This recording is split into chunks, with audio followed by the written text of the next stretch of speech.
திராவிட model ஆட்சின்னு சொல்லிட்டு பயங்கரமா மாறு தட்டிட்டு விழாலாம் எடுத்து தெரியாங்க ஒரு பக்கம். என்ன மாடல்னு தெரிலங்க. இன்னொரு பக்கம் என்னன்னா கள்ளச்சாராயம் குடிச்சு ஒரு 50 பேருக்கு மேலே இறந்து போயிட்டாங்க. இந்த சாராயம் காய்ச்சின வீட்டு கதவுல பார்த்தீங்கன்னா திராவிட மாடல் தெரியுது.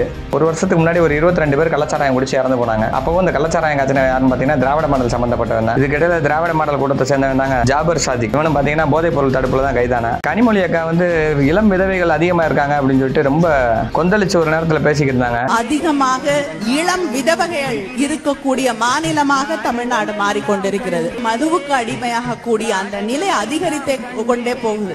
அதை பத்தி இந்த அரசாங்கத்திற்கு அக்கறை இல்லை. இளம் விதவிகள் எல்லாம் குறைச்சிட்டாங்களா என்னவோ தெரியல. இதுக்கு இடையில வந்து இந்த டாஸ்மாக்கு எதிராக போராடின போராளிகள் பூரா எங்க போனாங்கன்னே தெரியல. சமூக போராளிகள்லாம் எங்க போனாங்கன்னே தெரியல.